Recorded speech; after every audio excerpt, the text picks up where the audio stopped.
Assalamualaikum warahmatullahi wabarakatuh. Bertemu lagi dengan saya Soleh Kun Kodir. Saya adalah CGP dari SMA Negeri 1 Kota Bandung.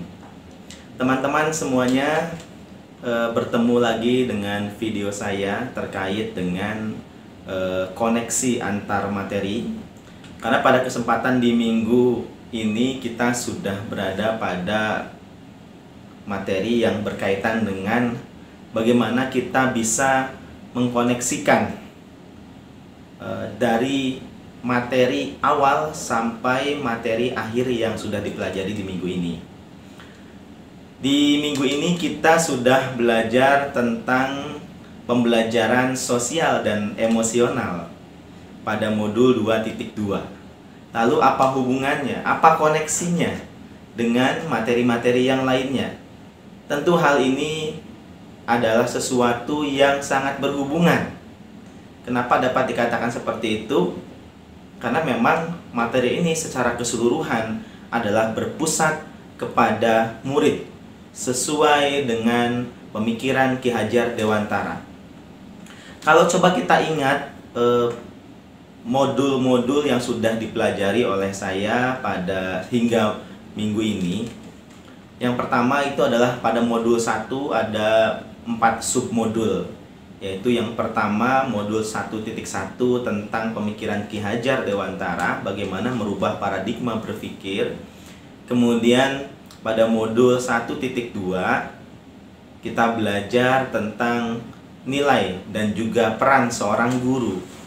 Khususnya dalam hal ini adalah seorang guru penggerak. Kemudian pada modul 1.3 kita sudah belajar tentang visi seorang guru. Khususnya adalah visi seorang guru penggerak. Bagaimana kita bisa akan menggerakkan orang lain, guru-guru lain, murid-murid kita, semuanya dibahas di sana. Kemudian modul 1.4 kita belajar tentang budaya positif. Bagaimana menumbuhkan, mewujudkan budaya positif, ekosistem positif di sekolah kita, untuk anak-anak kita tentunya. Kemudian pada modul 2 kita sudah belajar tentang pembelajaran berdiferensiasi, yaitu pada modul 2.1 kita harus bisa membuat, merancang, dan juga menyusun serta melaksanakan RPP, rencana program pembelajaran yang sudah dibuat, disusun, kemudian kita terapkan secara berdiferensiasi, dan juga pelaksanaannya juga harus berdiferensiasi, baik berdiferensiasi konten, proses, ataupun produk. Itu yang harus bisa disesuaikan dan juga bisa diadaptasi. Bahkan mungkin secara otomatis harus kita bisa melakukannya untuk anak-anak kita di dalam kelas secara situasional tentunya. Nah, pada minggu ini kita belajar tentang modul 2.2 tentang pembelajaran sosial dan emosional. Dalam hal ini kita diajarkan bagaimana peran emosi yang ada dalam diri siswa itu harus dibangkitkan, dan juga kemampuan sosial mereka harus bisa digunakan, diterapkan, dan juga dikembangkan. Pembelajaran sosial dan emosional menjadikan murid kita akan merasa terhadirkan dari sisi emosi yang ada dalam diri siswa tersebut, dibangkitkan, ditumbuhkan rasa senang mengikuti pelajaran kita, rasa bahagia mengikuti pelajaran yang kita berikan, dan juga rasa nyaman ketika kita sebagai seorang guru memberikan pembelajaran kepada mereka. Dan tentunya yang tidak boleh lupa juga itu adalah sosial. Manusia adalah jiwanya harus ditumbuhkan untuk hal-hal yang sosial. Makanya sering disebut bahwa manusia itu adalah makhluk sosial. Kenapa? Karena mereka harus bisa hidup bersosialisasi dengan orang lain. Maka hal itu harus ditumbuhkan. bagaimana mereka bisa berkolaborasi dengan teman-temannya yang lain, bagaimana mereka bisa melakukan kerjasama. Keterampilan relasi harus dimunculkan.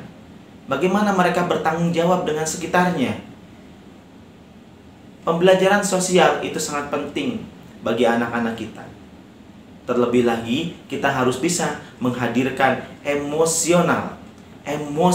dalam pembelajaran kita, sehingga mereka akan selalu ingat apa yang kita berikan, sehingga mereka akan selalu teringat pembelajaran yang telah kita bawakan.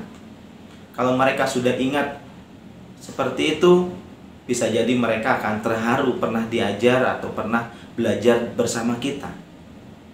Maka secara keseluruhan materi yang ada, ini menjadi sesuatu hal yang positif untuk bisa ditumbuhkan, untuk bisa diterapkan, untuk bisa digunakan dan juga dimanfaatkan bagi saya seorang guru. Dan juga saya akan coba menggerakkan guru-guru lainnya untuk mencoba terhadap apa yang sudah saya pelajari.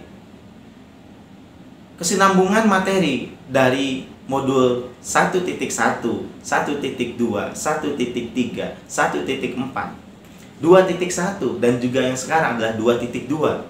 Itu semuanya mengarahkan saya sebagai seorang guru untuk menjadi guru yang merancang pembelajaran, yang memberikan pelayanan pembelajaran yang berpusat kepada murid, mengutamakan tujuan utamanya itu adalah murid.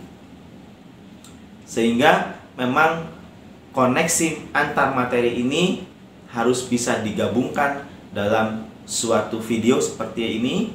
Itu menjadikan diri saya mengulang kembali, mengingat kembali bahwa apa yang sudah saya pelajari ini semuanya berkesinambungan dan juga insya Allah bisa saya terapkan dalam aktivitas saya mengajar dan juga sebagai seorang guru di sekolah saya. Sampai ketemu lagi dengan video saya selanjutnya. Semoga bermanfaat. Yuk kita mulai berubah ya.